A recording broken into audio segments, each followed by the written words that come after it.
let's stand up and let's have a prayer. Who wants to lead the prayer? Okay, Leia. In the name of the Father, the Son, the Holy Spirit. Amen. Praise be thy name of our Lord Jesus Christ, now and forever. Amen. Father, the Son, the Holy Spirit. Amen. I want you to know, class, that we have a greeting routine every morning. So if I say, good morning, class, I'm glad to see you today, we'll say, Good morning, teacher. Good morning. It's nice to see you all. Mabuhay! okay, please sit down. Okay, class secretary, who is the absent today? Teacher, Okay, very good. That you are all present today. Before we start our lesson, let's have a fun game to give you an energy to participate later in our activities. Are you all excited? Yes, teacher. So, we're going to play a game called Head, Shoulders, Knees, and Toes, and Clap. All you have to do is find a partner and stand facing each other. Listen carefully to my instructions. When I say a body part like head, shoulders, knees, and toes, you should quickly touch that part on your own body. But when I say cup, be the first to grab the cup in front of you. The fastest one is the winner. Do you understand, class? Yes, po. So, here is the cup.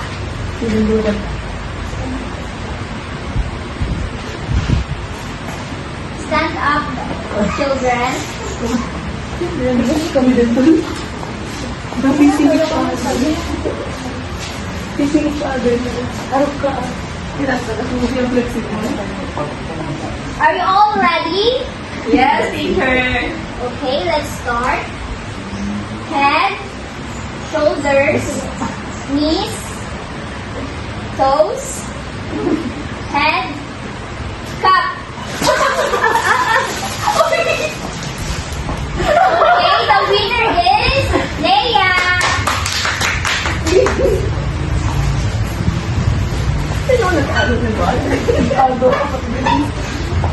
Okay, I think you have already an energy. Do you have an energy? Yes, teacher. So before we start our lesson, let me just remind you of our classroom rules. Can you please read our classroom rules, April? Classroom rules. First is sit properly. Second, listen attentively. Third, follow direction quickly. Fourth, raise your hand and wait for your turn to speak. Last is work quietly. Okay, thank you so much, April. Do you understand our classroom rules? Yes, teacher. Okay. Our lesson for today is all about fact or opinion.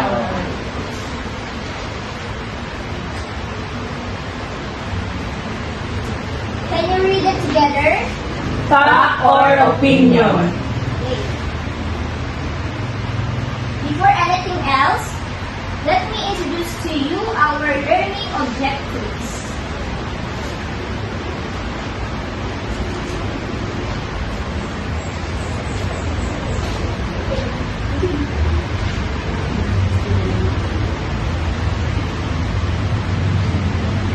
Can we read it together?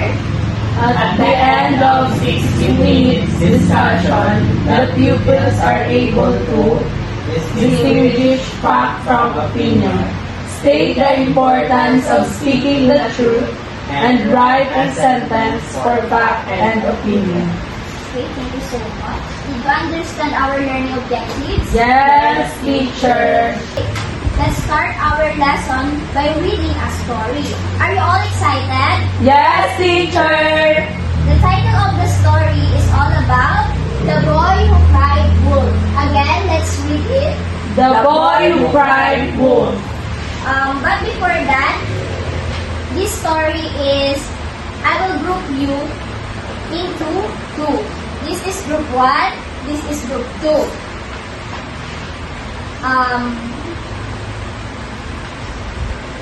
Group 1 will read the first paragraph.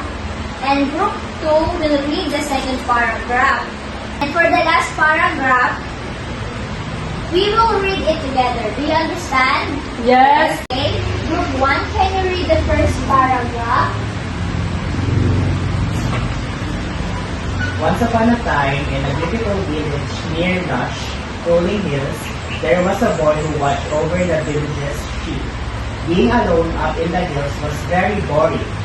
To liven up his day, the boy thought it would be fun to scare the villagers and scream, "Wolf! Wolf!" The villagers grabbed whatever they could and ran up the hill to scare off the wolf. Okay, thank you so much. Group 2, can you read the second paragraph? When they reached the top, they realized they had been tricked by the mischievous boy. He laughed and laughed until the villagers angrily walked back down the hill. Even the sheep were not amused. The boy continued to call wolf. The villagers warned him that the next time they would no longer believe him. The boy struck off the warning and laid down for a nap. Okay, thank you so much, Group 2. Then we will read together the third paragraph. 1, 2, 3, go. One lazy afternoon, the boy heard a terrible sound. Before he could even prepare himself, a wolf appeared right before him and was chasing all the village's sheep.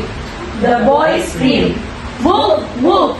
But having lied so many times, the people of the village just ignored him. With no one to help him fend off the wolf, the sheep all ran away, and the boy was left crying on the hill. Okay, do you understand the story? Yes, teacher. After, what do you feel while reading the story? Okay, Dexter? I feel the betrayal of the boy from the story. Okay, Dexter said that he feel the betrayal of the boy.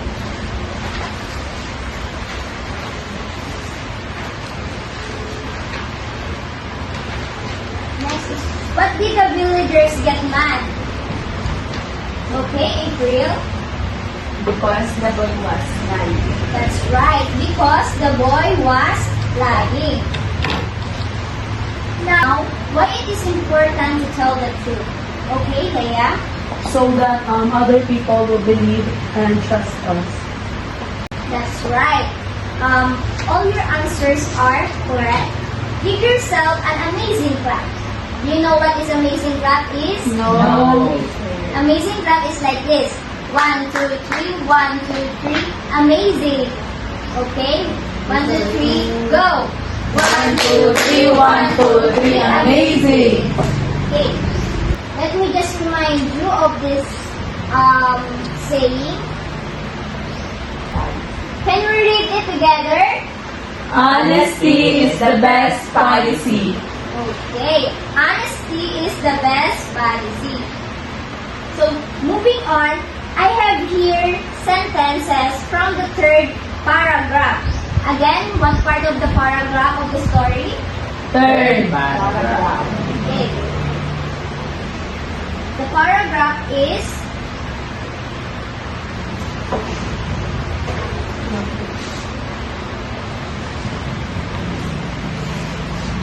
this is from the third paragraph. Can we read it together? The boy heard a terrible sound, a wolf chasing all the villagers' sheep. Do you think, class, that this is a true? Yes, teacher. Yes, that's right.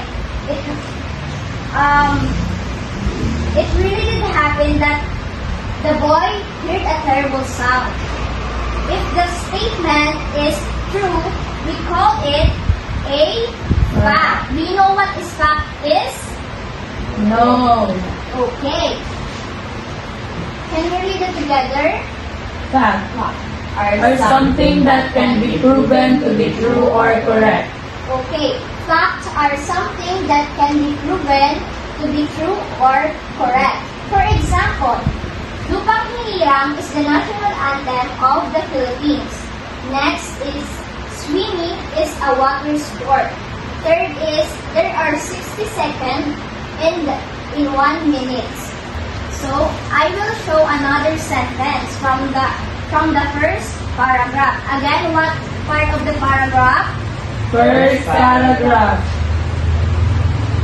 Okay. The boy thought it would be fun to scare the villagers and scream, "Wolf! Wolf!" Do you think, class, that this sentence is true? No. Okay, that's right. In the first paragraph, there is no a real wolf. But in the third paragraph, there is a real wolf. Okay. If the statement is not true, we call it opinion. Do you think what this opinion is? No. Yes.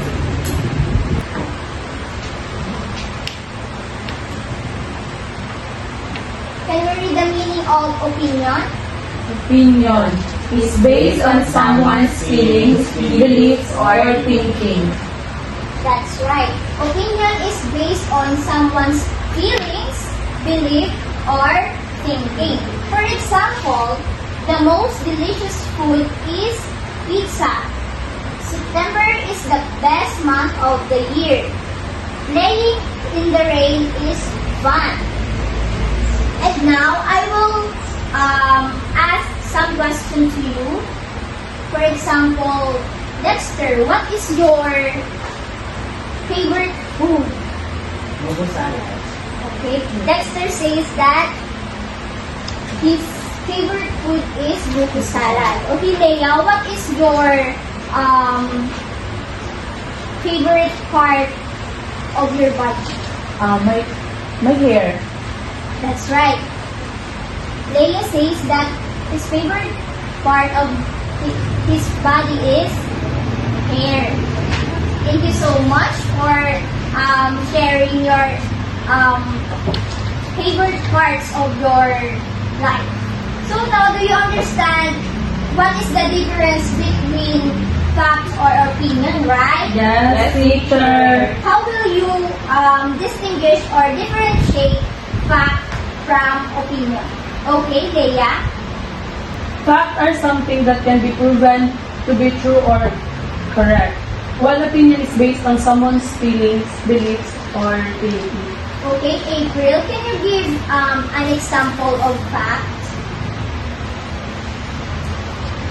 The dictionaries are very helpful in terms of giving a definition.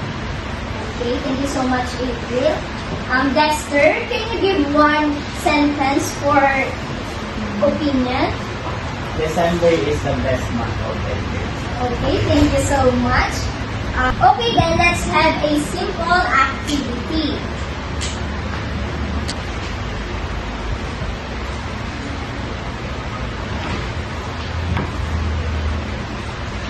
Instruction. Copy the table below, then group the sentences as fact or opinion. Get one whole sheet of paper, and I will give you 3 minutes to answer the activity. You all done, class? Yes, teacher. Then pass your paper. I have another activity to test that you already learned from our discussion for today. Get another paper sheet.